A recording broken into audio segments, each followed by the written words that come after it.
Now it's Joe Casio, your business coach. And today I want to talk to you about something that is so important. We put a lot of effort into creating our content in social media. And the truth is we can have the best content in the world, but if we don't get people's attention, our content will be missed. So if we don't get people's attention, nobody consumes our stuff. They don't get the value from it, and we become a lot less, a lot more ineffective at working with our content. But if we do get people's attention, then more people will see our content, they'll consume our content, they'll apply our content, and they'll want to get more of our content and possibly even hire us and work with us. So today, what I want to share with you is this idea of the factors of attention. So, what we want to do is in our content, we want to gain people's full attention. There is no such thing as partial attention. If I have your full attention, we have a chance at communicating. But if I have partial attention, I really don't have your attention at all. So, what we want to do is in our content, we want to design in attention, ways to get people's attention. So, getting people's attention, whether we're participating in a group or leading a group or speaking to individuals or doing our social media content, if our message is important, it should be heard. Fundamentally, the content and quality of ideas is what captures attention.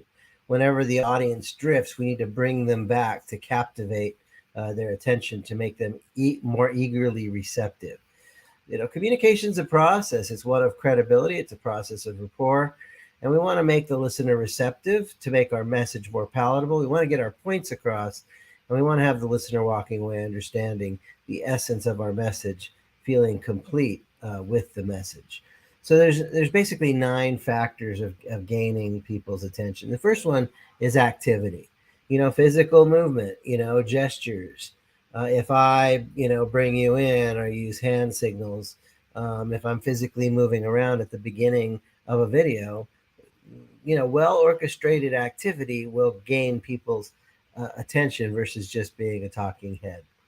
The second thing is hitting people with a dose of reality. I found that when I speak truth, truth resonates. And when you're making factual statements, when you're speaking bold truths, when you have nuts and bolts knowledge that people can relate to, that gains people's attention.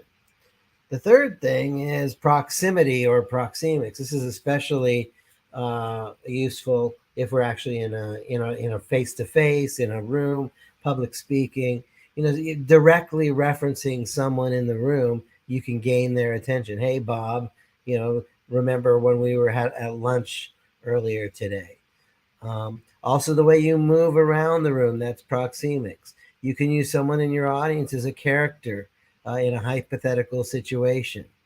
This also personalizes and helps develop rapport. By the way, you can use, like if you send somebody a customized video and you're using their name, that personalization will help you get a lot of attention and rapport.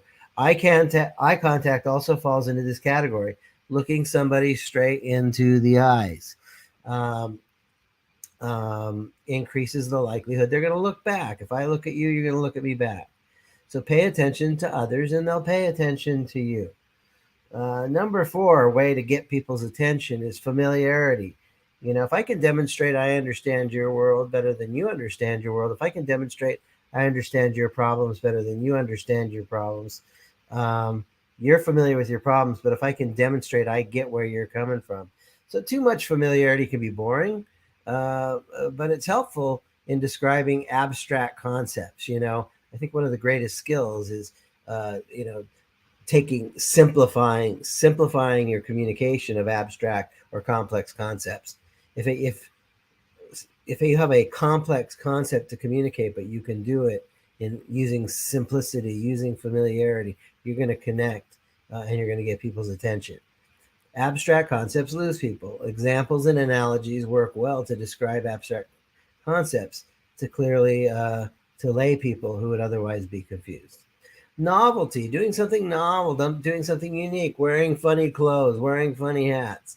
Um, there's contrasting the ordinary. So if everybody's wearing blue pinstripe suits and you're wearing a yellow, suit with question marks on it, that contrast will really stand out and it'll get people's attention. Also, exaggeration by size.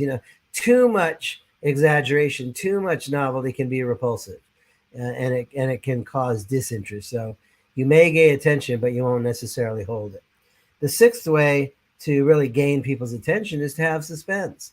Hey, I'm going to be doing this thing next Thursday, and build a. You are so absolutely dot dot dot. Well, what are you going to say about me? That suspense draws us in and gets more attention. There's an interest that's aroused by mystery and the uncertainty of the outcome. The technique: clue the audience that important information will come later.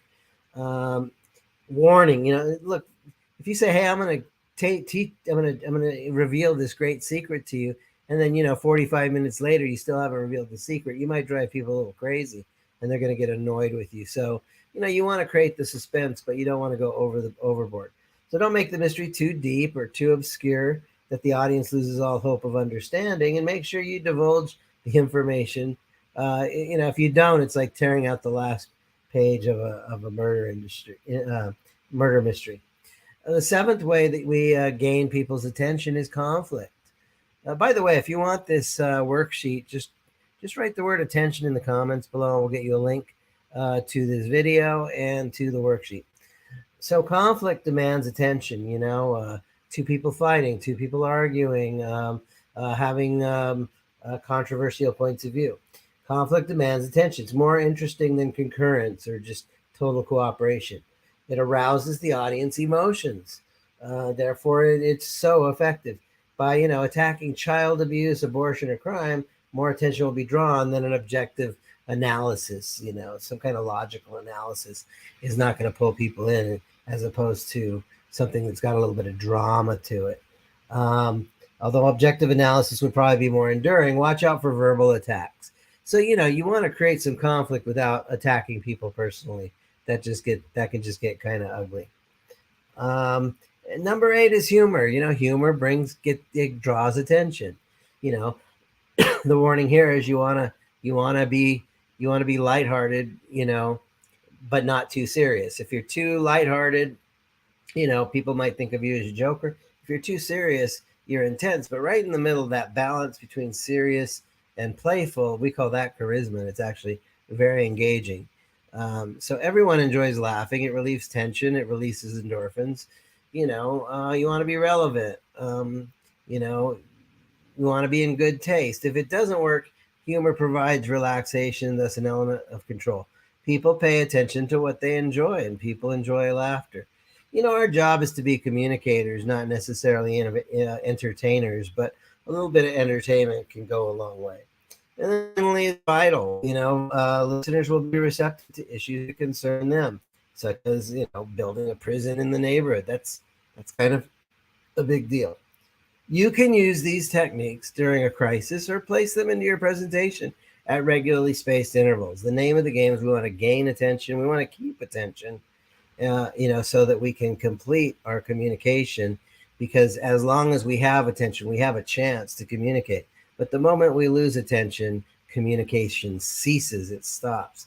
So the first law of communication: no worthwhile communication take place until you can gain the complete attention of your audience. And the moment that you lose attention, effective communication stops.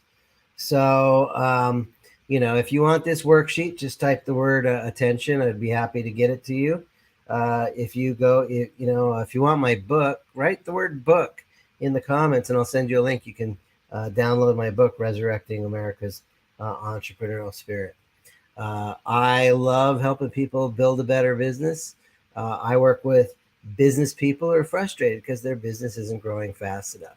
If that's you and you want help, if you want to build your business faster on a solid foundation, everything I do is designed to help you improve your bottom line profits. I coach you. I use proven principles, and then we customize them to your unique situation. So, you can go at it alone or you can get help. And if you want my help, reach out. This is Joe Nicasio, your business coach, marketing coach. I help you build a better business. God bless you.